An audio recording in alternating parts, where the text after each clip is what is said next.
Well, it is a great pleasure for me to be here with you all today and for my first introduction to your company, which is obvious, to me at least, that this is a very, very special place. So thank you so much for having me. Over the next 20 minutes or so, we're going to complete this journey from the base camp, where we are now, to here. And that is the summit of Mount Everest. That is what was, for me, the culmination of a 7-year project spent training and preparing. Now, I think all of us know that Mount Everest is the highest point in the world. And climbers like to talk about this as representing the furthest point that any human being can travel into space under his or her own power. And on the summit, it really does feel like what I would imagine space to be. Because on the summit, there's only 1/3 the amount of oxygen as we have down here in Iowa. Just 1/3. So your body gets really clever, and it begins to conserve oxygen that it wants to send to the muscles you need to climb the mountain. So the first thing to go is your brain. At this elevation, they say that you have the intelligence of a very small child. If I were to say 5 words to you up there, you'd be unable to repeat them. It takes you roughly 30 minutes to tie your shoes. It takes you about 2 hours to get dressed. And everything is in slow motion. So after your brain, the next thing to go is your stomach. They call this elevation the death zone, because up here there's not enough oxygen for you to digest food. So your body literally begins to digest itself. Now, all the oxygen you've conserved is going to the muscles you need to climb. But after taking just a single step, it's going to take you almost 2 minutes to recover. After just a single step, 2 minutes. So to put that into context, the entire distance from the highest camp where this photo was taken to the summit is just about 1.5 miles. Yet that's going to take most climbers about 30 hours to complete round trip. So the question for us today is, how do we get there from here? And of course, this is where we all live and train and where our adventure today begins. Well, this journey begins with the dream. And when I talk with groups, I like to talk not by starting by talking about what a dream is, but by talking about what a dream isn't. Now, dreams aren't goals. Dreams aren't achievements. Dreams are something that's much more than that. Dreams are kind of what make us who we are. And if we can stop and just look off at that distant summit and just take a moment to fix our compass on that distant peak, then as we travel down the road, we can take that compass out and look at it, and it's going to always remind us where we're headed. So when I was a little kid, I grew up with Beth Claypool over here in the front row, and I had this dream, and I told Beth one day I was going to climb Mount Everest. And Beth, like everybody else, just laughed their heads off about this. And one day I met a guy who didn't laugh. And he said, all right, if you want to have success in life, you've got to bring your dreams closer. So we do that by identifying some long-term goals. But those long-term goals, they kind of slip through our fingers too, so bring those closer by identifying some short-term goals. So every few days or every few weeks, you've got a stepping stone taking you to these long-term goals. And before you know it, your dreams will arrive at your feet. So in doing that, I did the first thing that you need to do if you're an Iowan who wants to be a mountain climber. Of course, you have to find a mountain. So step by step, first learning how to climb a high mountain, and then a high mountain covered in snow, and then a high mountain with moving snow, like a glacier, and then learning how to climb vertical ice waterfalls, and then putting all of this together for the first long-term goal, which was a climb of Mount McKinley up in Alaska. So as these years went by, we were achieving these short-term goals, and our Everest dream was coming closer and closer. But there were some things happening along this path that we hadn't anticipated, some things we just frankly hadn't expected. We were down here in Mexico on an expedition, climbing the mountain in the foreground here called Iztaccíhuatl. And as we climbed higher and higher on Itzta, this strange cloud began coming out of Popocatépetl. And as we climbed higher and higher on Itzta, the cloud got bigger and bigger. And by the time we reached the summit of Itzta, we started to see the molten lava pouring out of the crater rim of Popocatépetl.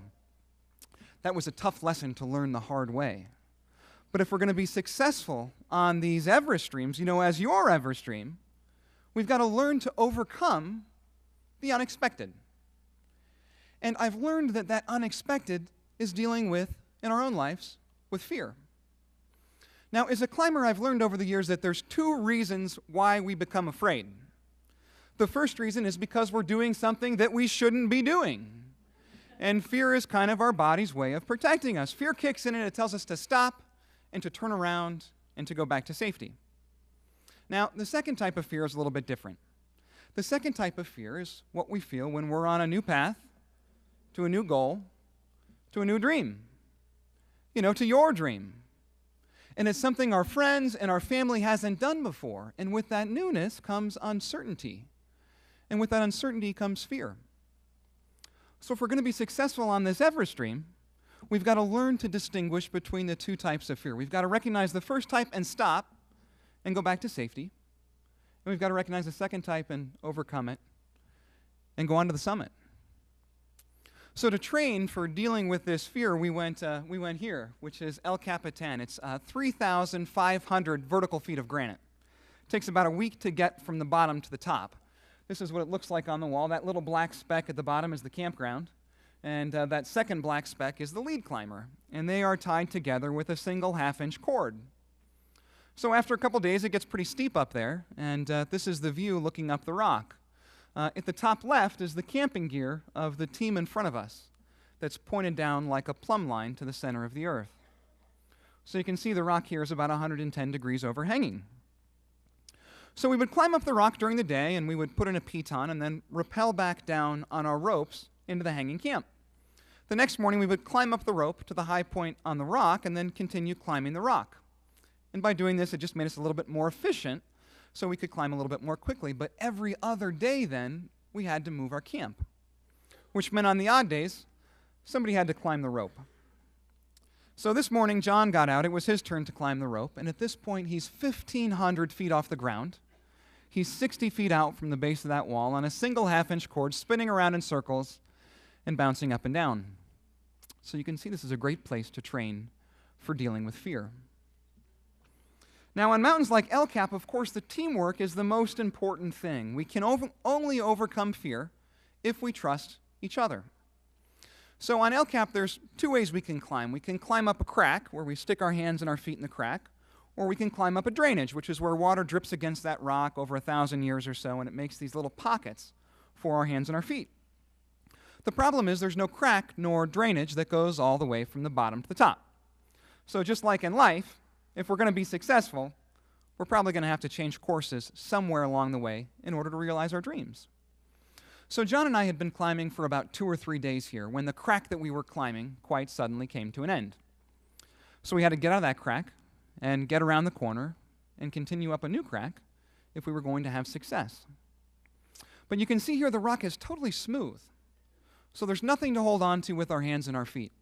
So we took some little tiny pieces of copper, about the size of a quarter, and we looked at a section of rock with a little bit of extra friction, and we put that quarter-sized piece of copper on the friction, and then a little steel wire on top of that, and another quarter. And taking out a hammer, we could tap that copper against the rock. And hopefully that copper is going to take the shape of the rock and give us just enough friction to support your body weight. Now, of course, you never know until you're on it if it's strong enough to hold. And if it's not strong enough to hold your body weight, it certainly isn't going to be strong enough to hold a fall. So John had 1, 2, 3, 4, 6, 10 copperheads, and he disappeared out around the corner. So when I work with the young kids, I always challenge them, how many of you guys would trust your friends in this situation? And imagine 5th graders, they're all sitting on their hands at this point. But the truth here is real obvious. The point is clear. If we're going to be successful on these Everest dreams, we have to surround ourselves with people that we can trust in this situation. Because we had spent 5 years building to this moment. Those were the positive moments, the hard work we put in to have success, to bring us to this moment, to bring us here to today. But the negative moments, they don't work the same way. The negative moments, the bad decisions we make, can take away all that hard work in just an instant. So as John disappeared around the corner, we had to learn this lesson the hard way. And the first sound I heard was ping. Ping, ping, ping, ping, ping, ping, ping.